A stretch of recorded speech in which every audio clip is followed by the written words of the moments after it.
Yes, I am doing my first video, and it's become kind of a family joke between my son and I because every time he says, "Mom, just do it, just follow these directions and just do it."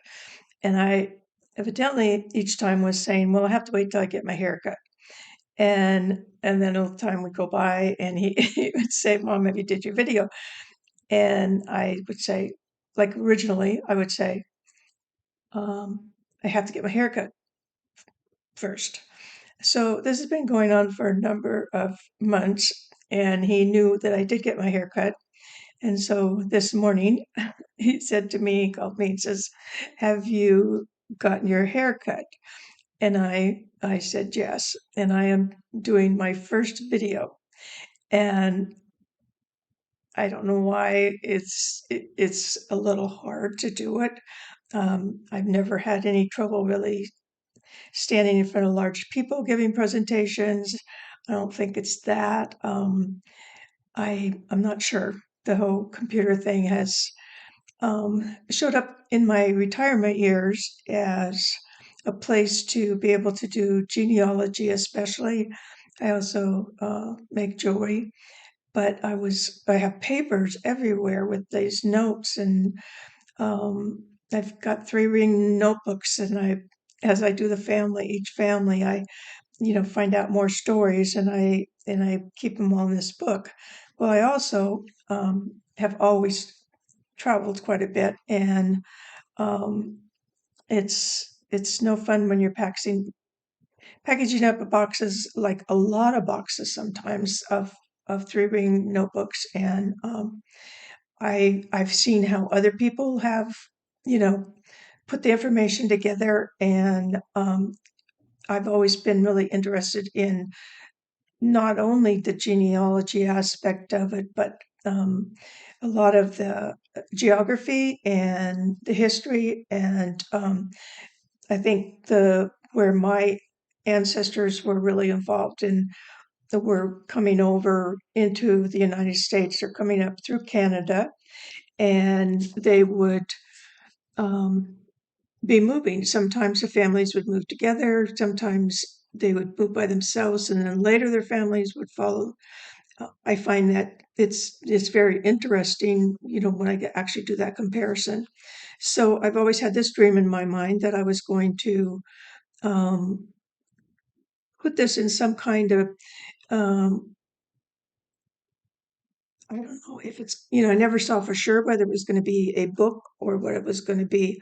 Uh, but part of my main concern was to get it to my grandchildren so that they would have that history, and it jumps a generation, and sometimes people in the family are not totally interested so much in the history. They're living their lives, their full lives, and they're happy and contented, and every once in a while maybe ask a question.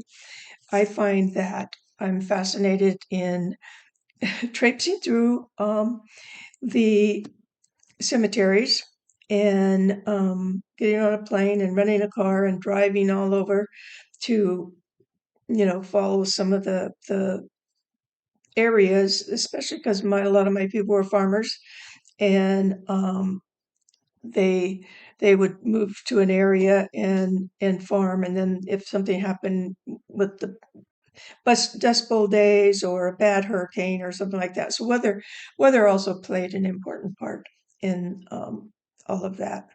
So I think the first story I would like to share, and it happened not that long ago, was I'm living in Denver right now, and there were some O'Malley's that are here in Denver, and so I had been. They were the first people that I had found that was connected to me DNA wise in um, in this area, because I'd lived here before and never really caught it that there was, people buried here and directly related to my people. So this one particular afternoon, I had just did my laundry and was going to go um, check out a small um cemetery. And as I parked my car and I walked out into the cemetery, I really did. It was so small, there really wasn't anybody to talk to or a map to be able to guide me in the direction that my people would have been, so I could have taken a picture of the headstone, which I like to do. And even in the early days, I actually did some rubbings of the uh, tombstones. But boy, they're like really hard to be able to move around very much, and they don't. I know more now, probably how that I could actually um, have sealed them and protected them, but they're long gone right now. So anyway, I'm just kind of walking along, and I see this gentleman um, also walking through the same area, and he comes over to me and he says, "What are you doing here?" And it kind of caught me out guard. There was nobody else around. You know,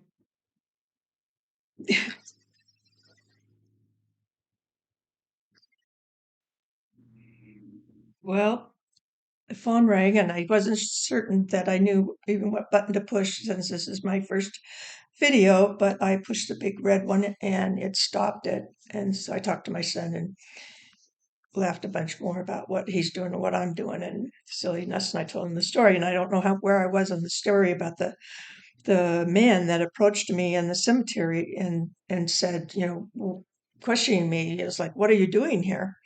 And I kind of didn't know what to say. And then he said to me, or then I said to him, I said, "What are you doing here?"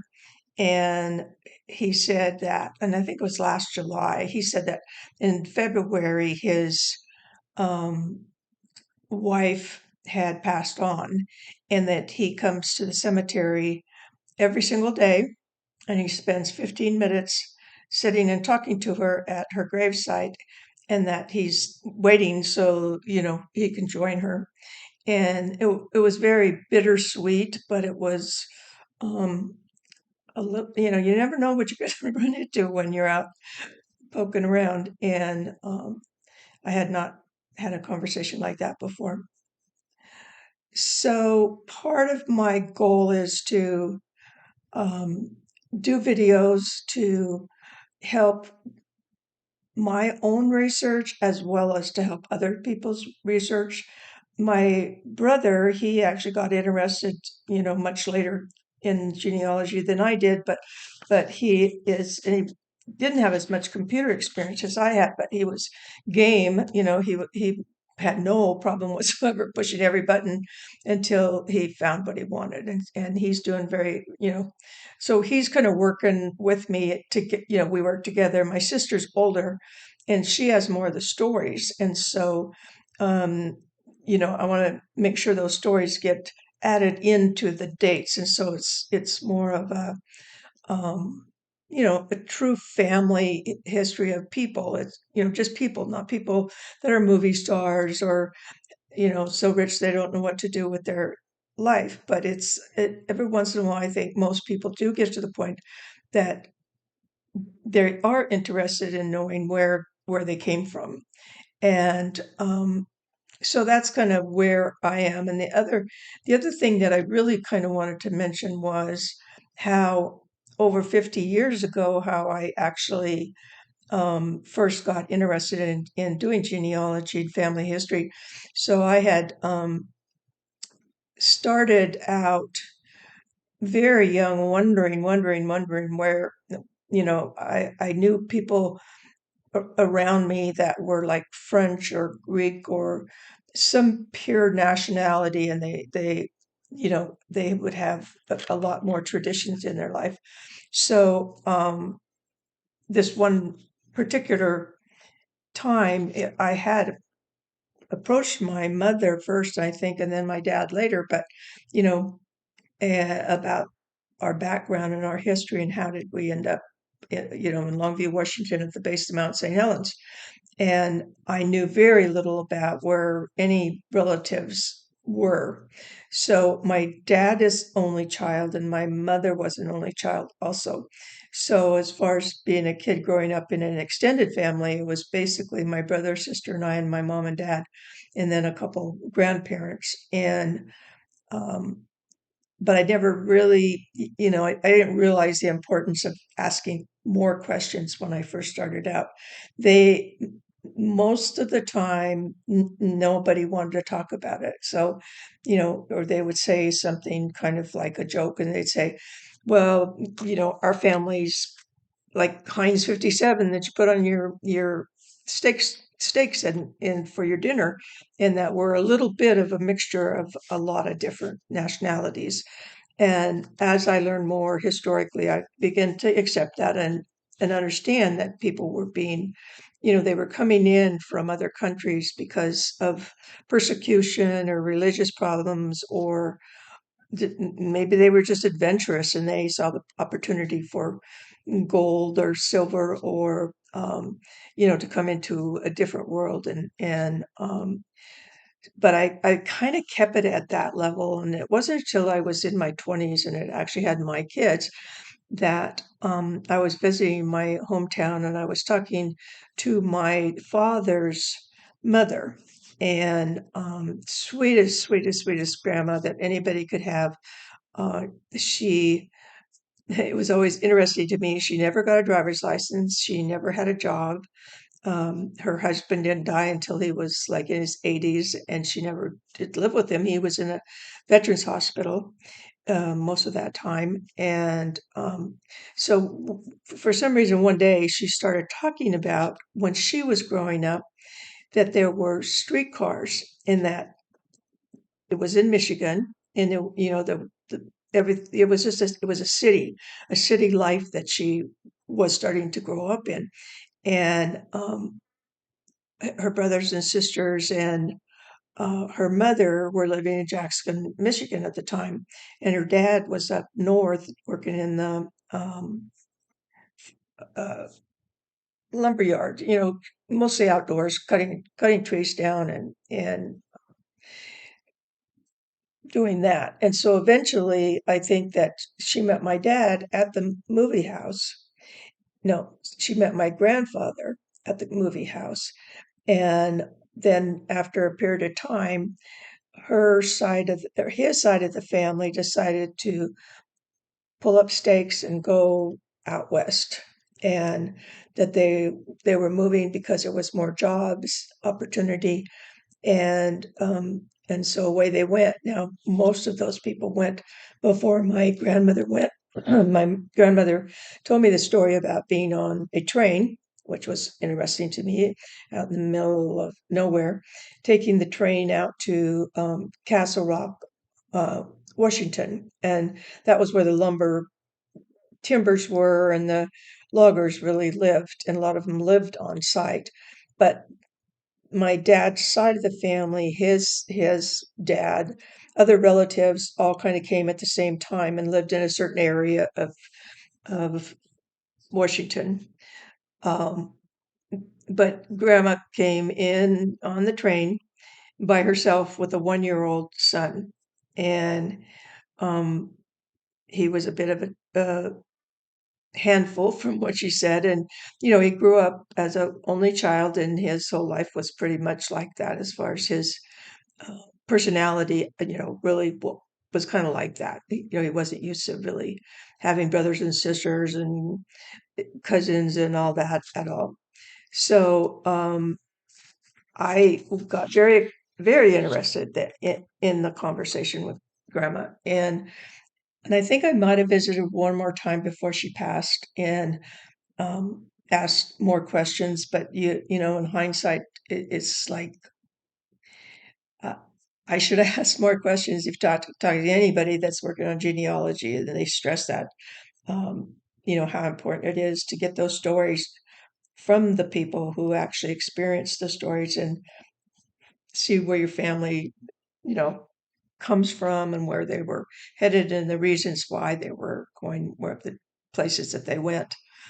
So at that point, I was living in Albuquerque, New Mexico, and I went back home to Albuquerque, and I told my mother-in-law that what I found out. And oh, she got so excited and she was ready to start doing genealogy. She said, "We need to join the Genealogical Society and go to their meetings and see what books they have to offer.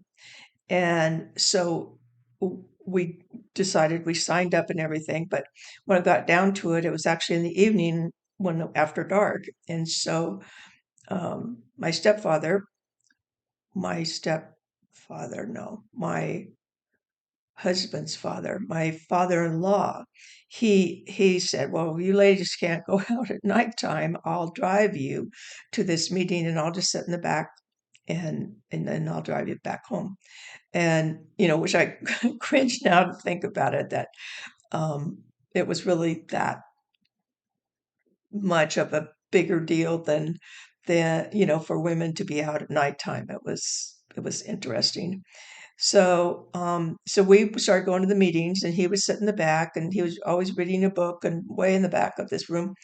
But for some reason, he got curious in his own mind, and he remembered there was a cardboard box that had been traveling, back and forth and around with his family, and the information was in there. And so he got interested in doing the family history. And of course, he had, later in the end, he had actually written a book, and um, really they would travel. His family were like the upper part of the United States in Chicago, and they would head that way, and then they come down and into the southern states where my mother-in-law's families were in Alabama, Texas, and so they did that for years, and they would go to Salt Lake City and actually stay in a hotel and do the microfiche and everything, because it wasn't available. So the only thing that was available is you could actually contact, there would be newsletters from other genealogical societies that if you were doing research in a certain area, you may be able to contact a person, and they could possibly know more about the history of that state and be able to look it up for you. So that was kind of the beginning for me to really seriously um, start putting it together and documenting it and understanding how important it was for the information to be accurate, and the census reports and the spelling of the names. And basically, a lot of that has not changed, even though it's a computer. But, as far as you have to be very careful when you're doing this kind of work that you are following the right people, and that can get confusing. So part of this project of mine, as far as starting this out, is I'm going to take one of the families that I know a lot about, but there was always a discrepancy whether the people, their surname was Pryor, and whether they actually went west from Iowa, or the brothers went to Canada. So stay tuned for that. I'll be um, working on it at the same time and providing information to anybody that I can support or help with their family tree. So take care. Have a nice evening, and I look forward to our next video. Bye.